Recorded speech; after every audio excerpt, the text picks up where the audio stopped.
Assalamualaikum warahmatullahi wabarakatuh. Hello, my name is Balqis Fajriani. I am from IPS 2019. Today, I will explain about Newton's law.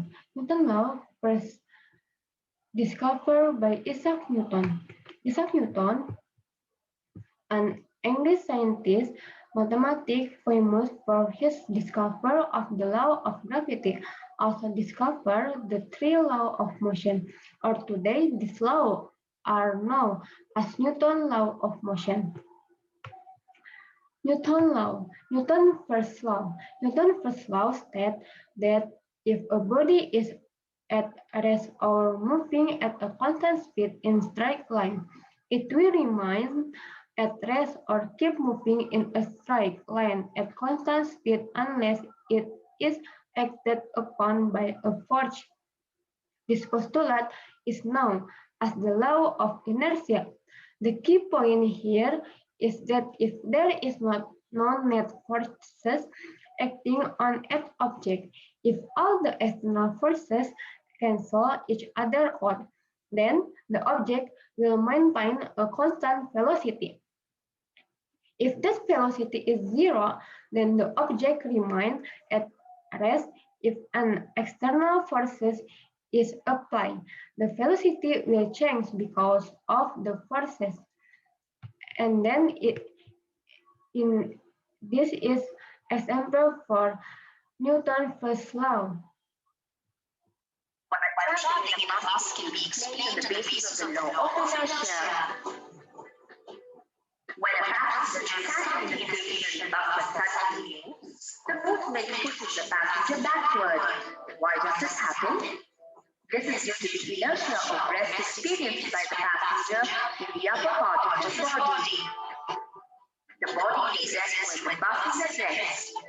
When the bus starts all of a sudden, the two parts of the body make contact with the vehicle that started moving.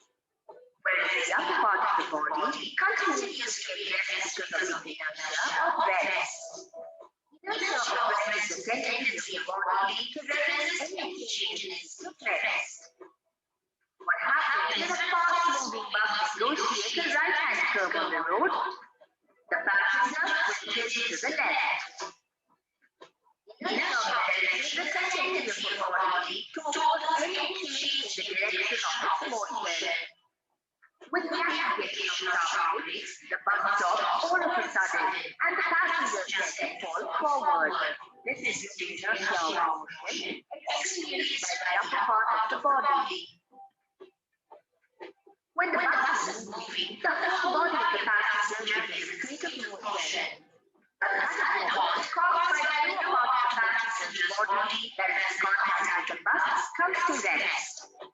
However, the upper portion of the body remains in the state of motion due to the inertia of motion causes the passenger to fall forward when the bus stops suddenly. Inertia of motion is the tendency of the body to resist change in a state of uniform motion. Thus, Newton's first law is also called the law of inertia. While traveling in Okay, so the formula for Newton's first law is F equals 0 or F is constant. Next is while traveling in a bus can be explained on the basis of Newton's second law. The second law explains how the velocity of an object changes when it is subjected to an external forces. It says that the time rate of the change of the momentum of a body is equal in both magnitude and direction to the forces imposed on it. The momentum of a body equal to the product of its mass and its velocity. A forces applied to a body can change the magnitude of the body momentum or its direction or both. Newton's second law is one of the most important in all of physics. For a body whose mass is constant, it can be written in the formula F equal m multiply A. where F means force and A means acceleration, are both vector quantities. If a body has a net force acting on it, it is accelerated in accordance with the equation. Conversely, if a body is not accelerated, there is no net force acting on it. And then this is a sample for Newton's second law. An example for this law of motion at work. Your bicycle is the mass. Your leg muscles pushing the pedals of your bicycle is the force. When you push the pedals, your bicycle accelerates. You are increasing the speed of the bicycle by applying force to the pedals. Say you have two identical bicycles. One bicycle has an empty basket in the front. The other bicycle has a basket full of bricks. If you try to ride both the bicycles individually with the exact same force on the pedals, you will be able to accelerate the bike with the empty basket more easily than the bike with the basket full of bricks. The bricks add extra mass to the second bicycle. Hence, you would have to apply more force to the pedals to make the bicycle with bricks and the basket move. Okay. Next is an example for this law of motion at Newton's third law. Newton's third law states that when two bodies interact, they apply force to one another that are equal in magnitude and opposite in direction. The third law is also known as the law of action and reaction. This law is important in analyzing problem of static equilibrium, where all forces are balanced, but it also applies to bodies in uniform or accelerated motion. The forces it describes are real ones, not more bookkeeping device. And then this is a sample for Newton's third law.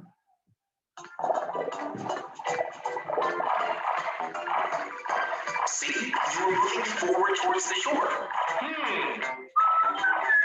Do you know why you were able to move forward by pushing the water backward? To understand this, you need to learn about Newton's third law of motion. Hooray! Oh, Newton's third law of motion states that for every action, there is an equal and opposite reaction.